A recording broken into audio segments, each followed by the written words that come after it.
여러분 안녕하십니까? 뉴스라이브 문을 엽니다. 서울 기초의회의 대부분은 의원들 개인 연구실을 운영하고 있습니다. 성북과 구로구의회만 의원 여러 명이 공동으로 사용하고 있는데 최근 구로구의회에서 개인 의원실을 추진하면서 또다시 반대에 부딪혔습니다. 의원 특권을 내세운 불필요한 예산 낭비다. 아니다. 주민을 위한 공간이다. 여러분은 어떻게 생각하십니까? 오늘 뉴스라이브에서 구로구의회의 개인 연구실 추진 내용 짚어보겠습니다. 3월 18일 뉴스라이브 지금부터 시작합니다. 오늘의 헤드라인입니다. 일방적 인사이동으로 시끄러운 중구청이 직원별 IP 내역을 제출하라고 한 사실이 알려져 파장이 일고 있습니다. 구로구의회가 처리 예정인 임시회 안건 중 구의원 개인 연구실 예산이 포함돼 논란이 일고 있습니다. 이미 2차례 무산된 바 있습니다. 서울 복합발전소와 함께 들어서기로 한 주민 편익시설이 차일피일 미뤄지고 있습니다. 특별위원회 내에서도 불협화음이 일고 있습니다. 노원구 공릉동에 수영장을 갖춘 다목적 체육관이 들어섭니다.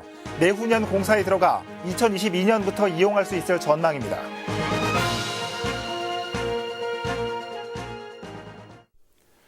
중구청이 바람잘 날 없습니다. 민선 7기 서양호 구청장 취임 이후 계속되는 정책 잡음과 최근 인사 문제까지 직원들의 동요가 큽니다. 최근 구청이 노조 게시판에 달린 댓글을 문제 삼아 개인 IP 내역까지 요청하면서 파문이 확산되고 있습니다. 지혁배 기자입니다. 지난해 여름 중구청 앞에서 이루어진 아침 조회입니다. 서울시 공무원이 요구해 서울 광장에 그늘막을 설치하면서 정작 주민들 요구는 들어주지 않았다며 구청장이 직원들을 훈시하고 구민들에게 사과하는 자리입니다. 지난 1월엔 조직 개편을 단행하며 대규모 인사를 벌여 말이 많았습니다. 보건복지부가 반대하는 어르신 공로수당 신설을 강행하면서 인근 자치구의 반발을 샀습니다. 특히 지난달에는 의회 사무과 직원 16명을 인사하면서 의회의 반발은 물론 직원들의 혼란을 부추겼습니다.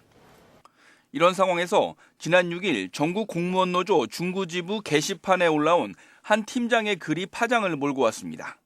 중구 노조가 다른 자치구에 비해 약하다 보니 직원들 의견을 전달할 통로가 없다며 노조를 활성화시키자는 제안입니다. 여기엔 갑작스런 의회 발령으로 공직생활에 실망한다는 내용 등 200여 개의 댓글이 실명이나 익명으로 달렸습니다. 감사 담당관은 근거 없는 댓글로 담당 과장을 비방하고 있다는 이유로 부서별 할당된 IP 내역과 개인별 부여된 IP 내역을 제출하라는 공문을 홍보 전산과에 보냈습니다. 이런 사실이 알려지면서 공무원 노조는 지난 14일 오전 8시 집행부 전 직원 IP 요청을 규탄한다는 성명서를 발표했습니다. 노조 게시글 댓글에 대한 실명 조사를 위한 것으로밖에 생각할 수 없다며 지난 정권이 사회 전 분야에 걸쳐 블랙리스트를 작성했던 것과 다를 바 없는 일을 중구청 집행부가 하고 있다는 사실이 개탄스럽다는 내용입니다. 파문이 확산되자 감사 담당관은 지난 14일 구두로 IP를 받지 않겠다고 밝혔습니다. 딜라이브 서울 경기 케이블 TV 지역부입니다. 서울 복합발전소 건설과 함께 들어서기로 했던 주민 편익시설. 이미 완공됐어야 할 시설인데 뒤늦게 지역 국회의원으로부터 이전안이 제시되면서 아직도 최종 부지를 확정하지 못하고 있습니다.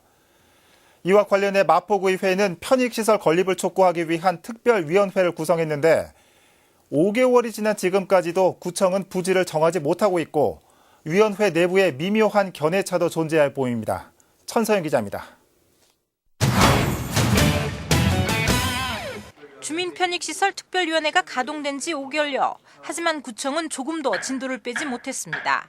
시종일관 좋은 방안을 찾고 있다는 말만 되풀이한 것. 기존 부지와 지역 국회의원으로부터 제시된 이전 부지를 두고 어디가 더 나은지 현재도 고민하고 있다는 것입니다. 주민 편의시설이 인근 문화청적발전소와 발전소 공원화 사업과 연계하여 조화를 이룰 수 있는 방안을 다각도로 장단점을 면밀히 검토하고 있으며 특별위원회 자유한국당 측 의원들은 한 목소리로 성토했습니다.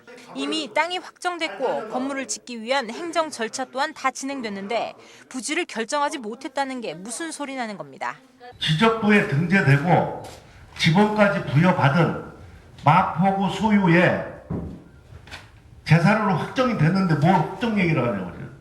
구청의 정확한 입장 표명을 주문하기도 했습니다. 구가 부지를 결정하면 문체부와 중부발전 모두 따르겠다고 밝힌 상황에서 마포구만 갈 길을 못 잡고 있다는 겁니다. 지금 마포구가 확정을 해주면 된다. 지금 이렇게 얘기를 하시잖아요. 우리 중부나 문체부나. 근데 왜 확정을 못 하십니까? 어디를 갔었든 간에 이렇게 답변하지 마시고 우리 마포구는 명확하게 그 위치를 고수한다. 그게 단일안이라고 딱 말씀을 하시라고요. 하지만 더불어민주당 측 의원들은 조금 달랐습니다. 원칙적으로 기존 부지에 건물을 짓는 원안 고수에 동의하지만 고려해볼 부지가 있다면 구청이 더 적극적으로 위원회를 설득하라는 겁니다.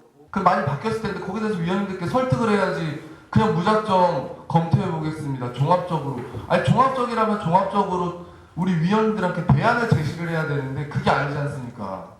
위원회 내부에서 느껴지는 미묘한 불협화음, 지역 국회의원이 관여된 탓으로 풀이됩니다. 한편 특별위원회는 다음 달 30일 종료를 앞두고 있는 상황. 현재까지는 특위 연장에 대해 논의되고 있지 않아 자칫 결과도 없이 끝나는 것 아니냐는 우려까지 나오고 있습니다. 딜라이브 서울경기 케이블 TV 전선입니다. 구로구의회 임시회가 개회했습니다. 이번 임시회에서는 추경 예산 처리가 진행되는데 여기에 구의원 개인연구실 설치 예산이 포함돼 시민단체 등의 반발을 사고 있습니다. 의회는 과거에도 2차례나 연구실 설치를 시도했다가 논란이 거세지자 철회한 바 있습니다. 보도에 엄정규 기자입니다. 임시회가 개회되기 전 구의회 앞에서 구로 지역 시민단체의 기자회견이 열렸습니다. 이번 회기에 상정된 추경 예산안에 의원 개인연구실 설치 예산이 포함됐다는 것이 알려졌기 때문 팍팍한 구의 재정 상태 또 민생 안정이 시급한 이때 개인연구실 설치의 예산 사용은 부적절하다고 주장했습니다. 덧붙여 추경 예산에 편성할 만큼 급박하게 추진해야 할 사업이냐고 따져 물었습니다. 그 구의원이 주민의 눈높이에 맞는 활동을 할 때, 우리가 연구 활동을 하기 위해서 이렇게 열심히 하고 있습니다. 개인 연구실이 필요합니다라면 누구도 반대하지 않을 거다라는 겁니다. 의원 스스로 변한 모습을 보여주고 그 다음에 같이 의논해서 설치해도 늦지 않다. 지금은 때가 아니다. 이어 열린 본회의에서도 의원 간 격론이 벌어졌습니다. 김희서 의원은 개인 연구실 설치에 대해 의회가 스스로 주민 신뢰를 무너뜨리는 것이라며 반대 의견을 분명히 했습니다. 구청 집행부의 잘못된 예산 편성을 견제해야 될 의회가 스스로 원칙을 무너뜨리고 내가 하는 것은 괜찮다는 행태를 보인다면 어떤 주민들이 구의회를 신뢰하고 어떤 직원들이 구의회의 조언과 구의회의 의견을 진심으로 받아들일 수 있겠습니까? 반면 김영곤 운영위원장은 개인 연구실 설치가 의원 개인이 아닌 주민들을 위한 것이라며 설치의 필요성을 강조했습니다. 혹자는 의원의 몫이냐 주민의 몫이냐 이야기합니다. 주민의 몫입니다. 주민이 와서 애로사항을 상담하는데 4명, 5명 의원이 몰려있는 곳에서 상담이 가능합니까? 의원 몫이 아닙니다. 주민 몫입니다. 구로구의회는 지난 2014년과 2015년에도 연구실 설치를 추진하다 반대 여론에 밀려 철회한 바 있습니다. 당시 고민 끝에 주민을 위해 구의원의 편의를 내려놓았다며 의정사에 한 획을 그었다는 자체 평가를 내린 구의회가 이번에는 어떤 판단을 내릴지 관심이 모아집니다. 딜라이브 서울경기 케이블 TV 엄종규입니다.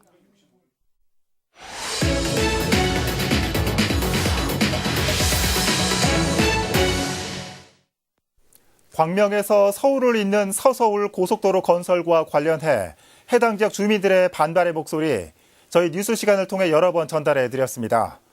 오늘 고속도로 건설에 반대하는 주민들이 청와대 앞에서 기자회견을 가질 예정입니다. 현장 연결해서 자세한 내용 살펴보겠습니다. 엄정규 기자. 네, 청와대 앞에 나와 있습니다. 네. 잠시 후 열리는 기자회견에 이 항동 주민뿐만 아니라 이 노선이 지나는 여러 지역 주민들이 참여한다고요? 네, 그렇습니다. 그래서 주민들은 합동 기자회견이라고 이름 붙였습니다. 예. 서울 구로와 강서 그리고 경기도 광명, 부천 등 노선이 지나는 주민들이 오늘 기자회견에 참여합니다. 네. 이들은 함께 광명 서울 민자고속도로 반대 통과지역 공동대책위원회를 구성했는데요. 오늘 기자회견은 참석자 소개와 성명서 낭독 그리고 지역별 발언 등의 순서로 진행됩니다. 예. 이 공동 대응에 나선 건 이미 오래전 일인데 오늘 특별히 기자회견을 가지는 이유는 뭡니까? 네, 그 정확한 내용은 항동 입주자 현안 대책위의 최재희 위원장에게 직접 들어보도록 하겠습니다. 네, 예. 위원장님 안녕하십니까? 네, 안녕하세요. 네. 오늘 많은 분들이 모일 예정입니다. 이렇게 기자회견 규모를 키운 이유가 궁금합니다. 예, 광명서울고속도로가 통과되는 모든 지역의 대책위 그리고 주민들이 한자리에 모였고요. 그 이유는 기재부 발표에서 민간사업 투자 활성화 방침에 따라서 광명서울고속도로를 3, 4분기 연내 착공하겠다라는 발표를 했기 때문에 이것을 규탄하고자 모였습니다. 네. 기재부가 말씀하신 것처럼 민자 사업에 대해 속도를 내는 이유에 대해 일자리 창출과 경제 활력 제고를 위함이라고 설명했습니다. 여기에 연내 착공이라는 어떤 착공 시기까지 못 박았는데 이에 대해서 어떻게 평가하고 계십니까? 예, 지금 광명서울고속도로 전체 구간 중에서 아직 지자체와의 협의가 끝나지 않았기 때문에 미고시 구간도 있고요. 그리고 항동지구 같은 경우는 이제 막 국토부와 협의체를 구성을 해서 논의를 시작을 했습니다. 그런데 착공 시기를 못 박는다는 얘기는 협의에 대한 진정성을 가지지 않고 있다라고밖에 볼 수 없기 때문에 이것에 대해서 문제를 제기하고자 나왔습니다. 네. 말씀하신 거 들어보니까 주민들도 이렇게 쉽게 물러서지는 않으실 것 같은데 앞으로 어떻게 대응하실지 계획 같은 게 있으면 한 말씀 좀 부탁드리겠습니다. 예, 올해 3월 4일 항동초등학교가 개교해서 아이들이 학교에 다니고 있습니다. 아이를 학교에 보내고 있는 학부모들은 굉장히 불안한 마음이 큰데요. 이 문제는 아이들의 안전의 문제, 생명의 문제와 직결되어 있기 때문에 학부모들 그리고 지역 주민들은 절대로 물러서지 않고 끝까지 싸울 계획입니다. 네, 오늘 말씀 잘 들었습니다. 네, 감사합니다. 네, 지금까지 광명 서울 고속도로 기자회견이 예정된 청와대에서 전해드렸습니다. 네, 엄정규 기자 잘 들었습니다. 네, 이 비단 서울 밑을 관통하는 터널로 시끄러운 건 이곳만이 아니죠. 이 부분은 저희도 관심을 갖고 지속적으로 전해드리도록 하겠습니다. 청와대 앞 연결해봤습니다.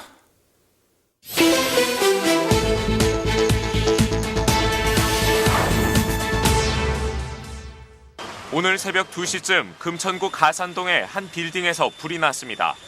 건물 내부의 사무시설과 집기 등이 불에 타 소방서 추산 5천만 원의 재산 피해가 났습니다. 불이 나면서 건물 안에 있던 사람들이 대피해 인명피해는 없는 것으로 알려졌습니다. 지난 금요일 오후 2시 20분쯤 용산구 후암로의 한 주택에서 화재가 발생해 소방서 추산 320만 원의 피해가 났습니다. 불은 인명피해 없이 1시간 만에 꺼졌습니다. 소방당국은 거주자들을 상대로 정확한 화재 원인을 파악하고 있습니다. 지난 금요일 오후 3시 20분쯤 용산구 한강대로변의 한 숙박업소에서 불이 났습니다. 다친 사람은 없었지만 이 불로 업소에 설치됐던 에어컨과 가재 도구가 불에 타 280만 원의 재산 피해가 났습니다. 경찰은 정확한 사고 경위를 조사하고 있습니다. 뉴스라이브 사건 사고였습니다.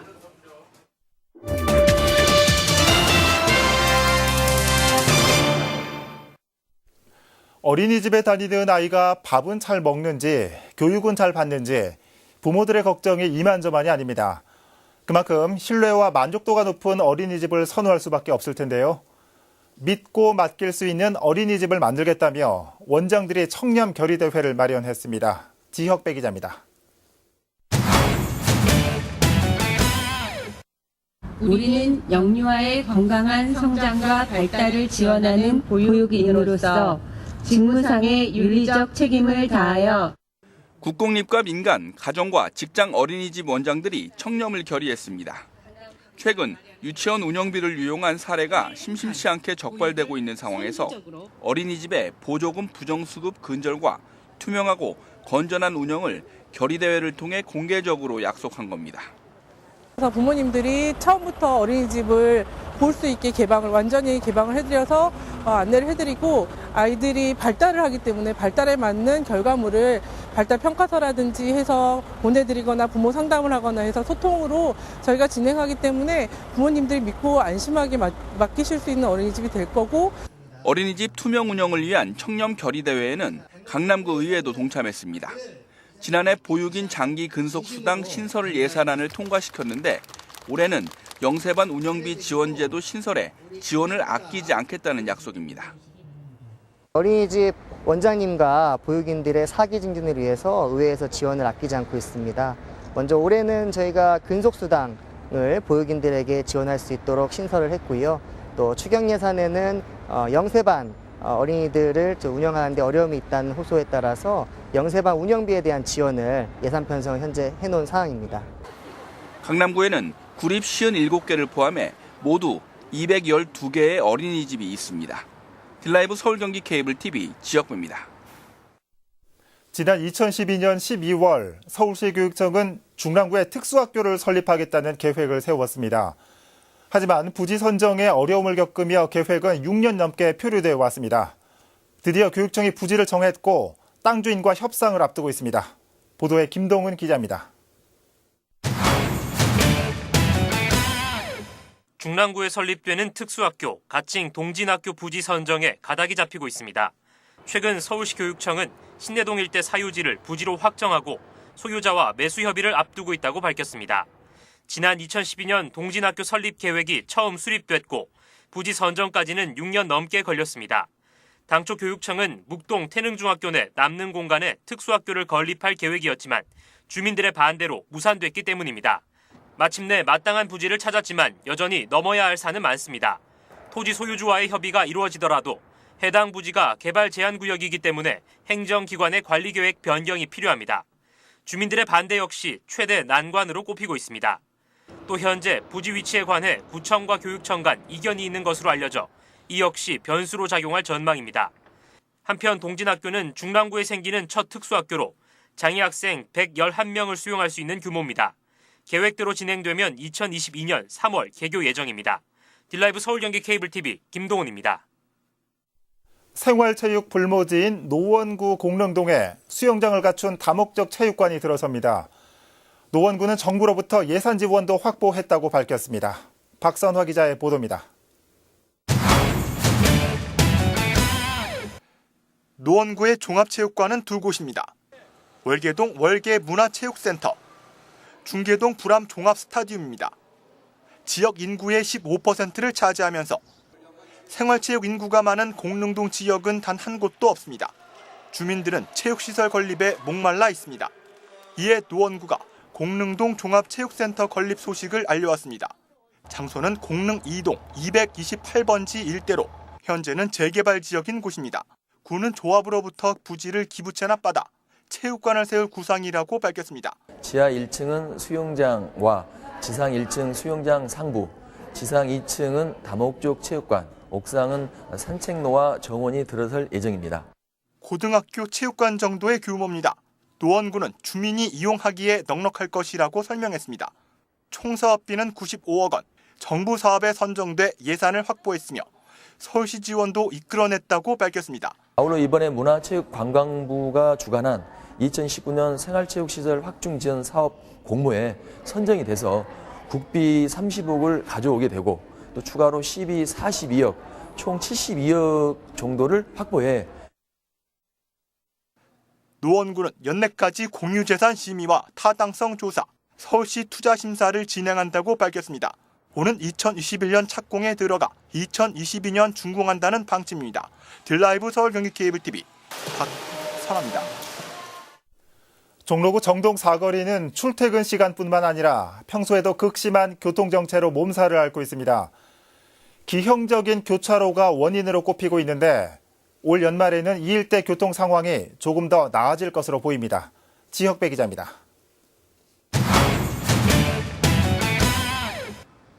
서울시 교육청이 있는 송월길과 광화문에서 서대문역 방향의 세문안로가 만나는 지점입니다. 평일 출근 시간의 경우 시간당 3,700여 대의 차량이 몰리면서 극심한 교통정체가 벌어집니다. 문제는 우회전 차량. 기형적인 도로 구조 때문에 운전자의 시야 확보가 어려운 데다 마치 유턴을 하듯 차선을 2-3개 정도 넘어야 도로에 들어갈 수 있습니다. 이렇게 합류한 데에도 보행 신호등에 멈춰서는데 직진 차량들과 뒤엉키면서 더 혼잡해집니다. 광화문 광장 재구조화 사업이 추진되면 더욱 심각해질 수도 있는 상황입니다. 이에 따라 종로구가 정동 사거리의 불합리한 교차로 개선에 나섭니다. 우회전이 보다 쉽도록 옹벽을 헐어 교차로를 직각으로 만들고 강북 삼성병원 주차장 입구부터 교차 지점까지 경사로를 조정하는 겁니다. 예산이 확보돼 있고요. 지금 현재 기본 및 실시 설계를 지금 발주해서 측량까지는 지금 현재 완료된 상태이고요. 지금 다양한 각도의 안을 지금 구상 중에 있습니다. 종로구는 서울시에서 5억 원을 지원받아 연말까지 공사를 끝낼 계획입니다. 또 도림은 뉴타운 2단지와 4단지 사이길에서 서울역 방향으로 좌회전이 가능하도록 도로 구조와 신호 체계를 바꾸기로 했습니다. 우리 교통 부분이라든지 재건축하는 부분, 그다음에 도로 부분을 종합적으로 검토해서 그 구조 개선을 하게 됐고요. 그다음에 주민들이 지금도 계속해서 민원을 제기하고 있는 상태입니다. 그래서 그 부분을 저희들이 적극적으로 해소하고자 종로구는 정동사거리 교차로 개선 사업에 주민협의체, 우리 동네 감독관을 참여시켜 주민 의견을 반영하는 한편 도림문터의 문화재 발굴 가능성에도 대비하기로 했습니다. 딜라이브 서울 경기 케이블 TV 지역배입니다. 서울시가 2020년까지 도시가스를 공급받지 못하는 에너지 취약 지역을 찾아 도시가스 설치를 지원합니다. 지난해 기준으로 서울의 도시가스 이용률은 98.2%지만 가스배관이 사유지를 경유하거나 안반 지역인 곳은 여전히 도시가스를 이용하지 못하고 있습니다. 서울시는 5개 도시가스 회사와 협업해 도시가스 미설치 지역에 대한 안전진단과 기술 검토를 진행할 예정입니다. 공사 비용은 도시가스 회사가 선투자한 후 가스요금을 통해 원금을 회수하는 방식으로 이루어집니다.